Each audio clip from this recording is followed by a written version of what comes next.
I cannot see any hands or yes messages.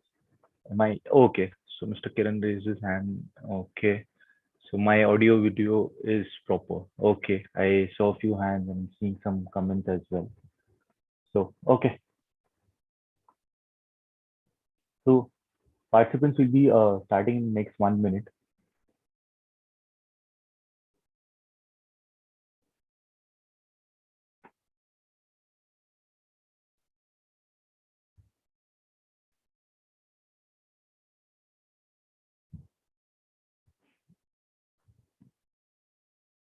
Okay. So we'll be starting now. So good morning everyone and welcome to yet another session of Pre-Well with William O'Neill India. In this session, we'll take you through Nifty 50 chart placement along with its probable opening, some key global news and events, along with how US markets fared through the night, how Asian markets are trading at the moment, and at the end, everyone's favorite chart of the day. Without taking much time, let's start with Nifty 50's chart analysis. If we talk about Friday's session, Nifty rebounded sharply on Friday, ending the day higher.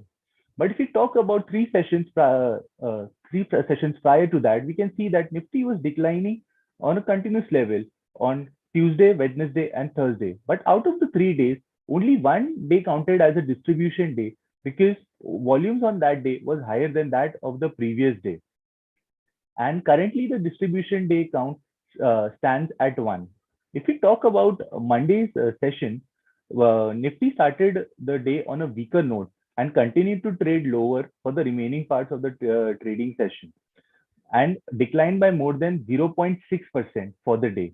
But as volumes on Monday was also lower than that of Friday, we didn't record Monday as a distribution day. And so the distribution day count still remains at one.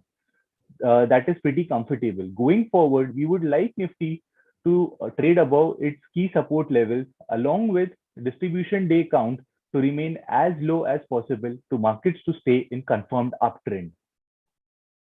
Now let's talk about some major news.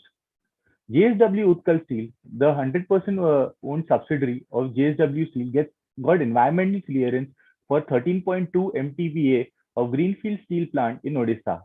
Capital expenditure for this project is estimated at around 65,000 crore.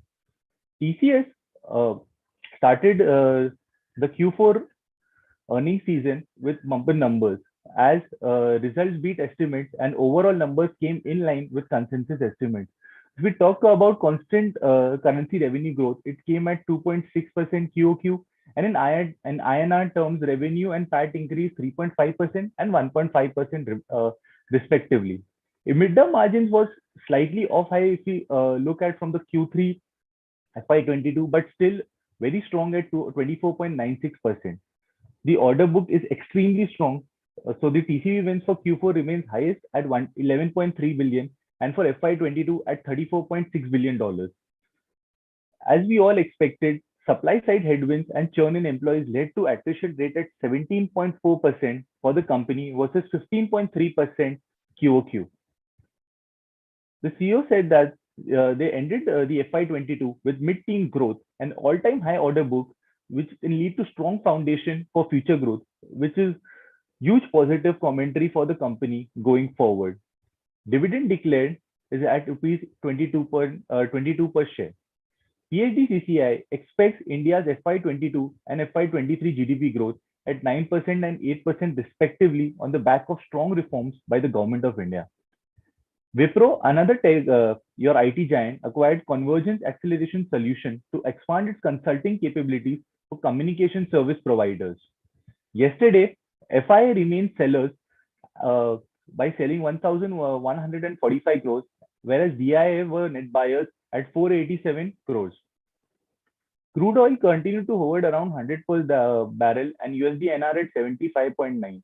Crude oil even succumbed to more than 100. We know that crude oil had reached more than $130 per barrel, but currently crude oil is sinking on account of supply side pressure along with demand concerns arising from China, as China is major parts of China is under strict lockdown account of COVID-19. If we talk about US markets movement of yesterday, all three indices ended lower. Dow Jones by 1.2%, S&P 500 by 1.7%, and Nasdaq by 2.2%. Why this happened? Because Treasury, US 10 years Treasury yield has been continuously surging for 7 straight sessions. And if we talk about the highly talked about CPI inflation numbers, which is due for today, uh, can be easily on northwards of 8%. To be precise, 8.4% is the consensus estimate number for March. The previous number for February was around 7.9%, if which is at a multi-decadal high. So markets are currently pricing in a 50 bps rate hike from the US Fed meeting in May. That's why we can see interest rate pressures leading to equity markets tumbling going forward. If we talk about how Asian markets are trading, uh, in line with your US equities, your Asian markets are were also trading lower, as Kospi was trading lower by 1%, Nikkei by 1.4%, and Hang Seng by 0.4%. Now, let's take some cues from SGX Nifty for India's probable opening. SGX Nifty earlier was trading around 17,574, which is around 100 points lower from Nifty's ending of yesterday. Now, let's talk about chart of the day. Our chart of the day is Polycab. Polycab is one of the leading players in the wires and cable segment in India. In the wires and cable segment, it has a market share of upwards of 20% in the organized segment. Prior to 2014, the company was just into wires and cables. Post 2014, the company forayed into FMEG goods as well. So your FMEG goods for the company include your switches, your switch gears, your fans, lightings, etc., which is highly value creative and a strong margin business. If we talk about the retail touchpoints for the company has more than 1,65,000 retail touchpoints. And about the Q3 FY22 numbers, the growth numbers for, I mean, the top line or the revenue growth for the company for Q3 FY22 remains strong.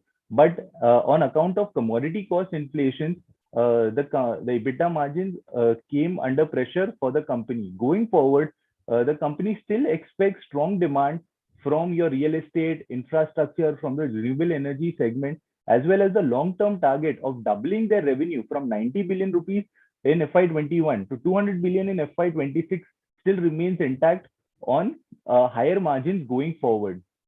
So the fundamental story for the company looks really promising. So it's reflected in the EPS strength of 80 as well. Along, if we talk about the buyer demand, good accumulation has been happening, which is leading to buyer demand at B minus. Institutional holders have also are continuously increasing their shares in the company as well on a quarter-on-quarter basis. The stock is forming a stage to cup base, and the stock has been in consolidation for some months now. But as we can all see, the off high for the stock is minus 3.82%. The price trend for the stock is fair, but the if you look at the RS line has been trending higher, and the stock is almost 4% to pivot. So if the stock is able to break out on above average volumes in the above session, can be on a potential buy watch list for people going forward. Thank you, and hope you found this session informative. Stay tuned to the space of pre-bell with William O'Neill India 8